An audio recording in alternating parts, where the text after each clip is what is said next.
मेरे प्यारे मित्रों नमस्कार। अभी हम पढ़ रहे हैं factor affecting rate of filtration. तो यहाँ पर हम देखेंगे, हम लोगों ने इससे पहले इंट्रोडक्शन ऑफ फिल्ट्रेशन पढ़ा। हमने देखा कि अगर किसी भी हम पोरस मीडियम पर हम किसी स्लरी को फैड करते हैं तो ऊपर सॉल्ट कंटेंट हमारा जो होता है स्लरी में वो ऊपर रह जाता है, और उस जो हमारा पोरस मीडियम है उससे नीचे निकल जाता है लिक्विड, जिसको हम फिल्ट्रेट कहते हैं। फिल्ट्रेट जो है ज़्यादा निकलता है, इसका मतलब है कि रेट ऑफ फिल्ट्रेशन ज़्यादा है। अगर फिल्ट्रेट कम निकलता है मतलब रेट ऑफ फिल्ट्रेशन कम है। तो कौन सी कंडीशन है इसमें रेट ऑफ फिल्ट्रेशन ज़्यादा होगा, कौन सी कंडीशन है इसमें रेट ऑफ फिल्ट्रेशन कम होगा, कौन कौन से फैक्टर हैं जो इसको प्रभावित करते हैं। अगर हम किसी भी कंडीशन में इसको डीलिंग कर रहे हैं, हम किसी भी फिल्टर मीडियम की, हम जो फॉर एग्जांपल हमारे पास मैग्मा है। Magma it is the mixture of combination of salt compound and liquid compound, है ना। कोई लिक्विड हमारे पास है और सॉल्ट है, इन दोनों का कॉम्बिनेशन है तो उसको मैग्मा कहते हैं। फॉर एग्जांपल जब हम सोडा ऐश बनाते हैं सोलर प्रोसेस से, तो मैंने आपको पढ़ाया था केमिकल टेक्नोलॉजी में, तो वहाँ पर क्या होता है कि हमारे पास सोडियम बाइकार्बोनेट बनता है, बट साथ में हमारे पास NH4Cl और अदर चीज़ों का जो है मिक्सचर होता है। NH4Cl और जो वाटर वगैरह है वो सब लिक्विड कंटेंट है। तो हम उसको एक फ़िल्टर पे से गुजारते हैं, जिससे जो सोडियम बाइकार्बोनेट सॉल्ट है वो उसके ऊपर एज ए केक मिल जाता है, और नीचे जो है फिल्ट्रेट निकल जाता है। फिल्ट्रेट हम चाहते हैं उसका रेट अच्छा खासा होना चाहिए, जिससे क्या होगा कि पूरा जो लिक्विड है वो सॉल्ट से अलग हो जाएगा, जिससे सॉल्ट हमारा जो है केक है वो मैक्सिमम ड्राई हो जाएगा। तो आगे जब उसको हम हैंडल करते हैं, चाहे हम उसको सोडियम बाइकार्बोनेट से कार्बोनेट में कन्वर्ट करते हैं बाय द हेल्प ऑफ कैल्साइनर, तो वहाँ पर क्या है कि ड्राई होगा पहले से ही, तो फिर अंदर ट्यूब्स हैं उन सब में सिस्टम में चिपकेगा नहीं और आराम से उसको हैंडल कर पाएंगे। बट अगर हमने फिल्ट्रेशन अच्छे से नहीं कर पाया उसका, तो फिर दिक्कत होगी और फिर वो गीला जाएगा सिस्टम में और फिर अंदर सिस्टम को चोक करेगा। तो यहाँ पर हम रेट ऑफ फिल्ट्रेशन का पता होना बहुत ज़रूरी है कि किन किन चीज़ों पर डिपेंड करता है रेट ऑफ फिल्ट्रेशन। तो सबसे पहले हम लोग क्या करेंगे, बात करेंगे रेट ऑफ फिल्ट्रेशन किन किन चीज़ों पर डिपेंड करता है, जिससे कि हमें थोड़ा आइडिया लग जाए, है ना। चलिए सबसे पहले लिखिए, what is the meaning of rate of filtration. Rate of filtration लिखो। रेट ऑफ फिल्ट्रेशन क्या होता है वो लिखो।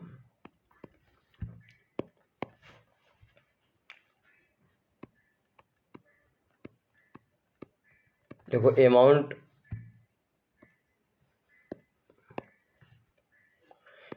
हमारा हम केजी में ले सकते हैं, मीटर क्यूब में ले सकते हैं, या फिर लीटर में ले सकते हैं। अमाउंट ऑफ फिल्ट्रेट यानी जो नीचे सोडा ऐश वाली कंडीशन में जो हमारा मटेरियल मिलता है, नीचे लिक्विड मिलता है, उसको हम क्या बोलते हैं, हम उसको मदर लिकर कहते हैं। इसी प्रकार से जब हम शुगर इंडस्ट्री में बात करते हैं और वहाँ पर क्रिस्टलाइजेशन कर लेते हैं, फिर जो लिक्विड मिलता है उसको भी हम मदर लिकर कहते हैं, आपको मालूम है। तो यहाँ पर जो अमाउंट ऑफ फिल्ट्रेट है, amount of filtrate passed through porous medium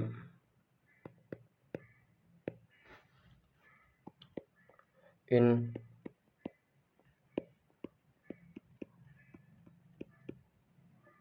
per unit time per unit area, ठीक। यानी अगर हम केजी लेते हैं, केजी पर सेकंड और मीटर स्क्वायर, यानी अगर 1 मीटर स्क्वायर का हम अगर पोरस जो एरिया ले लेते हैं, यहाँ से निकालते हैं माल को, तो कितना केजी माल नीचे गिरता है पर यूनिट टाइम में। हम इसको सेकंड ना लेके अक्सर हम पर आवर ले लेते हैं, ठीक। तो इस तरीके से हम यहाँ पर this is definition of rate of filtration.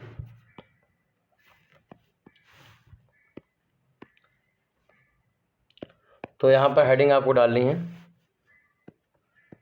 देखो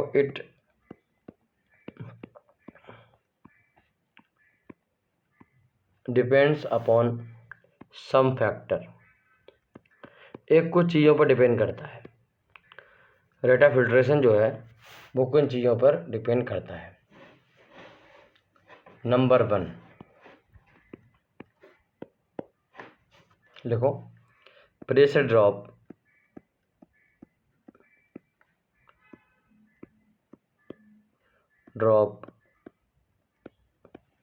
across the filter.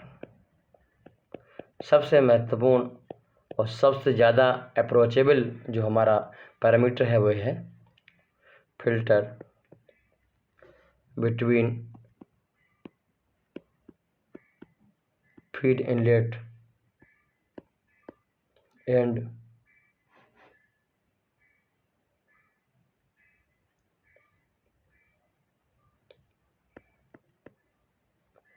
Feed outlet. मतलब ये हमारे पास एक क्लॉथ है और इस क्लॉथ में क्या हो रहा है, हम मटेरियल जो है डाल रहे हैं। यहाँ पर प्रेशर P1 है, नीचे प्रेशर P2 है। क्लॉथ से नीचे प्रेशर P2 है, ऊपर P1 है। तो पहली बात तो यह है कि अगर आपको मटेरियल ऊपर से नीचे लाना है तो P1 जो है ज़्यादा होना चाहिए और P2 बहुत कम होना चाहिए। ठीक, बहुत कम का मतलब है नीचे वैक्यूम होना चाहिए। ऊपर तो एटमॉस्फेयर प्रेशर रहता है, नीचे का होना चाहिए, वैक्यूम होना चाहिए। तो आजकल हम नीचे वाला पूरा सेक्शन जो होता है उसमें वैक्यूम क्रिएट करते हैं। हमारे पास कई इनोवेटिव सिस्टम होते हैं, उनके थ्रू हम यहाँ पर वैक्यूम क्रिएट करते हैं और वैक्यूम क्रिएट करने के लिए हम वैक्यूम पंप का यूज़ करते हैं। ठीक, तो यहाँ पर जो है जितना डेल्टा P1 माइनस P2, जो जितना डेल्टा P ज़्यादा होगा उतना ज़्यादा रेट ऑफ फिल्ट्रेशन आपको मिलेगा। अगर डेल्टा P कम होता है, डेल्टा P कम होने का मतलब है P2 बढ़ता है। अगर P2 बढ़ेगा तो उतना ही इनका डिफरेंस जो डेल्टा P है वो क्या है, P1 माइनस P2 है। जितना P2 कम होगा उतना अच्छा है, उतना डिफरेंस ज़्यादा आएगा। P2 बढ़ेगा तो डिफरेंस कम होगा, डिफरेंस कम होगा।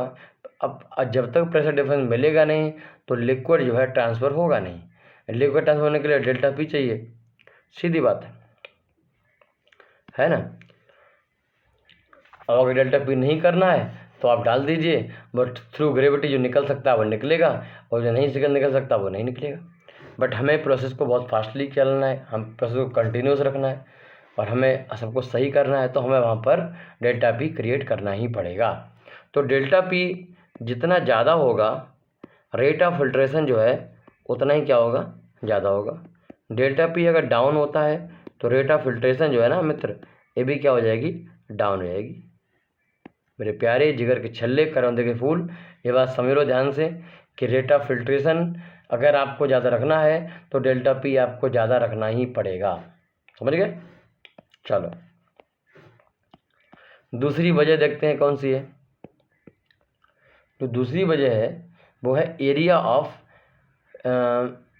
ऐसे लिखो, एरिया ऑफ फिल्टरिंग सरफेस।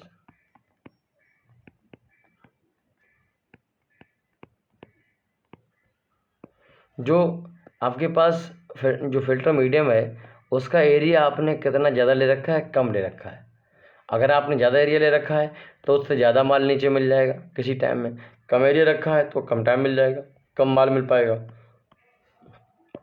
तो हम भाई यहाँ पे कहना चाह रहे हैं कि अगर जो सरफेस एरिया अगर ज़्यादा होगा फिल्टर मीडियम का तो रेट ऑफ फिल्ट्रेशन क्या होगा, ये ज़्यादा मिलेगा। और जब हम आपको पढ़ाएंगे आगे चल के तो रेट ऑफ फिल्ट्रेशन जो होता है वो एरिया के स्क्वायर पर डिपेंड करता है। मतलब आप एरिया अगर दोगुना कर दोगे तो रेट ऑफ फिल्ट्रेशन चौगुना हो जाएगा। फॉर एग्जाम्पल अगर एरिया 1 मीटर है और जो रेट ऑफ फिल्ट्रेशन है वो 3 kg पर आवर मीटर क्यों है, आप एरिया को दोगुना कर दो, एरिया को दोगुना कर दो तो ये क्या होगा, जो रेट ऑफ फिल्ट्रेशन है एरिया को आपने दोगुना कर दिया मतलब 2 कर दिया, तो 1 से 2 कर दिया तो 3 से बढ़ के ये कितना हो जाएगा, इसका स्क्वायर चौगुना हो जाएगा। 4 3 12 kg per hour into metre square हो जाएगा। तीसरा देखो, तीसरा जो है वो है विस्कोसिटी ऑफ फिल्ट्रेट। जो लिक्विड नीचे पास होके जा रहा है उसकी विस्कोसिटी बहुत ही महत्वपूर्ण है। आपको याद होगा फ्लूइड मैकेनिक्स में हमने पढ़ाया था आपको, जब हम इफ्लक्स टाइम निकालते थे, जब हम किसी की काइनेमेटिक विस्कोसिटी निकालना चाह रहे थे तो उस समय मेरे प्यारे मतलब क्या न्यू निकालना चाह रहे थे, उस समय हम लोगों ने ध्यान दिया कि किसी भी वेसल में हम भरते थे और उसको ड्रॉप गिराते थे तो हम यहाँ से इफ्लक्स टाइम निकालते थे। इफ्लक्स टाइम जो है, अगर विस्कोसिटी काइनेमेटिक विस्कोसिटी बहुत ज़्यादा है और काइनेमेटिक बहुत ज़्यादा है तो इफ्लक्स टाइम भी बहुत बढ़ जाता था। ठीक, तो यहाँ से एक बात निश्चित होती है और आपको मालूम है कि विस्कोसिटी जो होती है वो फ्लो में एक बाधा है, एक रेजिस्टेंस है। तो अगर विस्कोसिटी बढ़ेगी, डायनामोसिटी अगर बढ़ेगी किसी फिल्ट्रेट की, तो रेट ऑफ फिल्ट्रेशन जो होगा वो इस स्मूथली नहीं होगा और उसकी जो रेट है वो डाउन हो जाएगी। तो रेट ऑफ फिल्ट्रेशन जो है वो डाउन हो जाएगा अगर हमारी जो डायनामोसिटी है किसी भी फिल्ट्रेट की वो ज़्यादा होगी। तो आपने देखा कि विस्कोसिटी बहुत ही महत्वपूर्ण फैक्टर है, चाहे कोई मटेरियल हॉरिजेंटली फ्लो हो रहा हो, चाहे कोई मटेरियल वर्टिकली फ्लो हो रहा हो। जब कोई मटेरियल थ्रू ग्रेविटी फ्लो करता है तो वहाँ पर डायनेमिक विस्कोसिटी साथ में काइनेमेटिक विस्कोसिटी भी रोल में आती है। तो काइनेमेटिक विस्कोसिटी हम वहीं पर टर्म यूज करते हैं जहाँ पर मटेरियल का फ्लो बिहेवियर हमें पता करना होता है, but flow behaviour through gravity पता करना होता है। जो मैंने आपको एफएम में बहुत अच्छे से विस्तार समझाया है। तो कहीं ना कहीं इस बात को आप समझ लीजिए पूरी तरीके से कि जो विस्कोसिटी ऑफ फिल्टर मीडियम है that is very important factor for the purpose of understanding about flow behaviour of the fluid. चलिए चौथा रीजन लिखिए।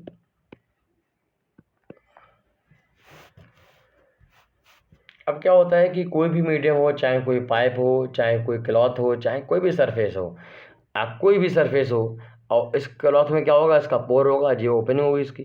तो कोई भी सरफेस जो होता है, मटेरियल जब फ्लो करता है उससे, तो एक एरिया ऐसा सरकमफ्रेंस ऐसी होती है जो उस फ्लो के कॉन्टेक्ट में आती है और वो रेजिस्टेंस क्रिएट करती है। जब मैंने आपको हाइड्रो डायमीटर आपको पढ़ाया था तो मैंने आपको बताया hydro diameter is the 4 times of hydro radius. Hydro radius बताया तो मैंने आपको battery surface area upon battery parameter, cross section area upon wetted parameter. तो wetted parameter is a very important factor. Wetted parameter of flow passage indicate about the how much resistance offer in the motion of fluid, the direction of motion of fluid in case of motion of fluid। तो यहाँ पर resistance का matter जो है यहाँ पर यह है कि कोई भी फ्लो पैसेज हो या फिर हमारा क्लॉथ का ओपनिंग हो, पोर हो, होल हो उसका, तो वो एक रेजिस्टेंस को ऑफर करता है। रेजिस्टेंस किसी भी मटेरियल का, चाहे वो स्टेनलेस स्टील हो, चाहे वो कोई भी हो या फिर कोई कपड़ा हो, कुछ भी हो, वो मटेरियल डिपेंडेंट होता है। ठीक, तो रेजिस्टेंस हम तो ओरिजिनली देखें, अगर हम न्यू क्लॉथ के बारे में, न्यू पाइप के बारे में बात करें, बट उसके बाद अगर वो डर्ट कोफिशिएंट, उसमें डर्ट आ जाता है उसके अंदर और मतलब स्केलिंग हो जाता है, that is another factor.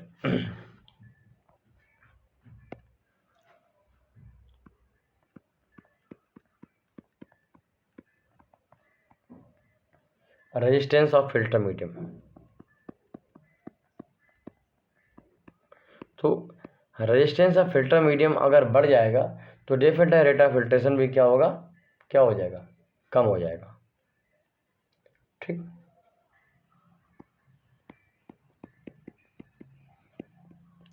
Resistance of filter medium अगर क्या होगा, बढ़ेगा, तो रेट ऑफ फिल्ट्रेशन क्या हो जाएगा, कम हो जाएगा। क्यों? क्योंकि रेट जो रेजिस्टेंस होता है मोशन का विरोध करता है। वो कहता है भाई आगे मत बढ़ो, आगे बढ़ के क्या होगा, नीचे इकट्ठा होगा, जिसमें हम पता करते हैं कितने केजी इकट्ठा हुआ। जो आगे बढ़ेगा नहीं तो कम आ पाएगा, रेट ऑफ फिल्ट्रेशन कम हो जाएगा।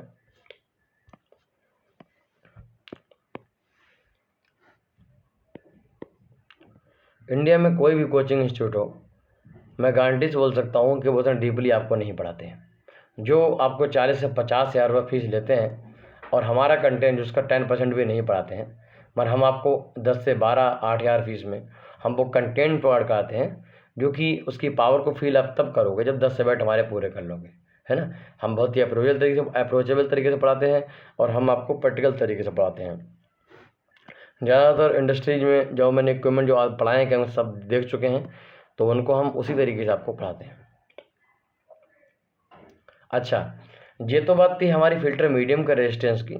अब इसमें क्या होगा कि जैसे जैसे हम फ़िल्ट्रेशन करते रहेंगे, तो क्या होगा कि जो यहाँ पर सरफेस था हमारा क्लॉथ सरफेस, उस क्लॉथ सरफेस के ऊपर जो है एक सॉलिड केक जो है फॉर्म होने लगेगा।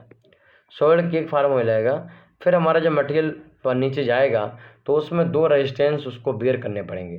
पहला कि जो मटेरियल की थिकनेस जमा हो गई है ऊपर केक की, उसको बेयर करना पड़ेगा। फिर वो क्लॉथ है वो भी अपना एक रेजिस्टेंस लगाएगा। तो अगर क्लॉथ की रेजिस्टेंस बढ़ती है तो रेट ऑफ फिल्ट्रेशन कम होगा, आपने देख लिया। उसी प्रकार से जो केक रेजिस्टेंस है वो बढ़ेगा तब रेट ऑफ फिल्ट्रेशन कम होगा। तो उसको भी देख लेते हैं, लिखिएगा।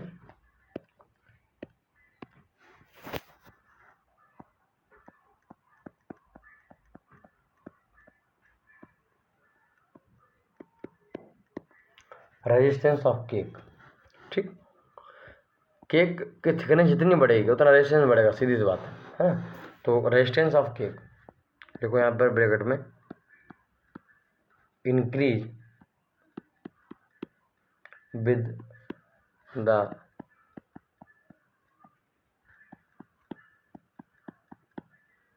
Layer of thickness.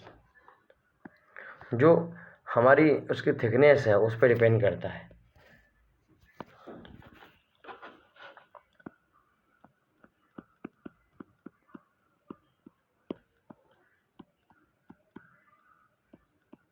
रेजिस्टेंस अगर बढ़ जाता है, ठीक, तो रेट ऑफ फिल्ट्रेशन क्या होगा, डाउन हो जाएगा। चलिए आप अज्यूम करिए कि किस तरीके से यहाँ पर केक फॉर्मेशन हो रहा होगा।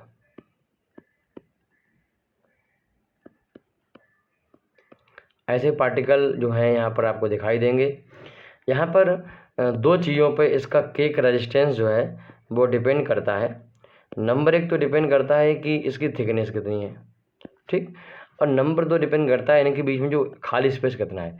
कोई भी सॉलिड कंपाउंड होता है उसके मॉलिक्यूल जो होते हैं इस तरीके से अरेंज होते हैं कि बीच में कुछ खाली स्पेस होता है जिसमें एयर भरी होती है, उसको हम वॉइड रेशियो कहते हैं, वॉइड स्पेस बोलते हैं। तो उसको हम आगे चल के एप्सिलॉन से दिखाएंगे। तो भाई यहाँ पर क्या है, वॉइड रेशियो अगर किसी का बहुत ज़्यादा है तब उससे हमें अच्छा खासा फिल्ट्रेशन मिल जाता है, रेजिस्टेंस उतना नहीं मिलता है। बट अगर पूरा सॉलिड हो गया है, पूरा मतलब चोक हो गया है, ये वॉइड रेशियो बहुत कम हो गया है, तो वहाँ पर रेजिस्टेंस का बहुत बढ़ जाता है, जिससे रेट ऑफ फिल्ट्रेशन हमारे पास काफ़ी कम हो जाता है। आगे चल के हम आपको बताएंगे। एक मटेरियल होता है, इसको बोलते हैं फ़िल्टर ऐड। तो फ़िल्टर ऐड ऐसे एडिटिव्स होते हैं जिनको अगर इस केक में मिला दिया जाए या फिर जो मिश्री डालना है इसमें पहले से मिला दिया जाए, तो अब जो केक बनेगा उसकी जो वॉइड रेशियो है, पोरोसिटी है, वो क्या होगी, बढ़ जाएगी, ठीक। तो जब बढ़ जाएगी तो उतना रेजिस्टेंस ऑफर नहीं करेगा जितना without in the presence of filter add करता था। तो फिर इस तरीके से हम इसकी पोरोसिटी को बढ़ा भी लेते हैं। बट फ़िल्टर ऐड हम तभी यूज़ कर सकते हैं जब केक जो है वो हमारे किसी काम का ना, उसको फेंकने वाले हों। बट अगर केक हमारे काम का है तो फिर हम उसका यूज नहीं कर सकते, और कर लेते हैं तो उसको फिर मुझे सेपरेशन करना पड़ता है, उसके बारे में आगे बात करेंगे, ठीक। जैसे हम बात करें, आपको देखो कि हम स्पेलिंग करते हैं ऑयल, मस्टर्ड ऑयल, सरसों के स्पेलिंग करते हैं तो वहाँ पर ऑयल निकाल लेते हैं और केक बनता है। जो केक होता है उस केक को हम as a cattle feed use करते हैं, जानवरों को खिलाने के लिए यूज करते हैं। बट अगर हमने कोई ऐसा foreign content as a filter aid use कर लिया है और उसमें डाल दिया है मैंने, और फिर उसको हमने फिर जानवरों के लिए खिलाया, जानवर बीमार हो सकते हैं या फिर उसको ना खाएं, तब उस कंडीशन में हम उस फ़िल्टर ऐड को उस during in case of spelling of mustard oil use नहीं कर सकते। क्योंकि हमारे लिए जिस तरीके से ऑयल महत्वपूर्ण है, जिसकी कॉस्ट 150 से 200 रुपये किलो है, उसी तरीके से हमारे लिए जो उसको हम खल कहते हैं या फिर खर कहते हैं कई स्टेट में, तो वो भी हमारे लिए बहुत महत्वपूर्ण है और उसकी कीमत 13 से लेकर 20, 25, 30 और 40 तक जाती है। तो कहीं ना कहीं दोनों बहुत ही कॉस्टली हैं और हमारे लिए दोनों प्रोडक्ट हैं। हालांकि प्रोडक्ट हमारे लिए सरसों का तो ऑयल है, मस्टर्ड ऑयल है, और जो केक बनता है उसका वो हमारे लिए बाई प्रोडक्ट है। तो इस तरीके से हम इसी को समझ रहे थे कि इतने तरीके थे। हमने सबसे पहले इसको रिवाइज करवा देते हैं। सबसे पहले हमने पढ़ा कि जो डेल्टा पी है, डेल्टा पी महत्वपूर्ण है। डेल्टा पी अगर बढ़ेगा तो फिर ऐसे केस में रेट ऑफ फिल्ट्रेशन बढ़ेगा, एरिया बढ़ेगा, रेट ऑफ फिल्ट्रेशन बढ़ेगा, विस्कोसिटी बढ़ेगी, रेट ऑफ फिल्ट्रेशन घट जाएगा, है ना, आपने पढ़ा। ऐसे तरीके से रेजिस्टेंस दोनों चीज़ों का अगर रेजिस्टेंस चाहे वो मीडियम का हो, फिल्टर मीडियम का हो, चाहे वो केक का हो, बढ़ेगा तो रेट ऑफ फिल्ट्रेशन डाउन हो जाएगा। तो आपने ओवरऑल 3 आज हमारे पास 5 चीज़ें देखी। सबसे पहले डेल्टा पी का इफेक्ट देखा, नंबर 2 आपने एरिया का इफेक्ट देखा, नंबर 2 बी का देखा, रेजिस्टेंस फिल्टर मीडियम का देखा, रेजिस्टेंस केक का देखा। ये 5 फैक्टर हैं जो कि हमारे रेट ऑफ फिल्ट्रेशन को प्रभावित करते हैं। मुझे लगता है बहुत मज़ा आया होगा आपको, और इस तरीके से बने रहने के बाद आप ओपी गुप्ता में 100% क्वेश्चन सॉल्व कर सकते हो। हमारी बैच से 5 से ज़्यादा बच्चों का सिलेक्शन 2021 में हुआ है, और आप लोगों से यही अनुरोध है कि आप लोग क्लास को ज्वाइन करें। जिन सब्जेक्ट को आप ज्वाइन कर लेते हो उन सब्जेक्ट को अपने और फ्रेंड को रेफ़र कर सकते हो, और अगर आप जो सब्जेक्ट आपने पढ़ लिए हैं और उनको आप रेफ़र करते हो अपने दोस्तों को, तो एक सब्जेक्ट रेफ़र करने पर आपको 100 रुपये पे किया जाएगा। इसका मतलब है कि आप साथ में पढ़ भी सकते हो और अपनी जो है पढ़ाई का जो खर्च है उसको भी निकाल सकते हो। हम अपना प्रचार किसी भी एक्टर से नहीं करवाते हैं, हमारे बच्चे ही हमारा प्रचार करते हैं, और वो भी प्रचार तब करते हैं जब वो सब्जेक्ट को पढ़ चुके होते हैं। धन्यवाद इंडिया का और इंडिया के बाहर के स्टूडेंट का जो हमें डिफरेंट प्लेटफार्म फेसबुक से, यूट्यूब से, अदर चीज़ों पर देख रहे हैं। और फिर मिलते हैं नेक्स्ट लेक्चर में, तब तक के लिए नमस्कार, जय हिंद, जय भारत। हम केमिकल इंजीनियरिंग के 10 सब्जेक्ट पढ़ाते हैं, आप ज्वाइन करिए और अच्छे से अच्छी लेवल पर एजुकेशन को प्राप्त करिए।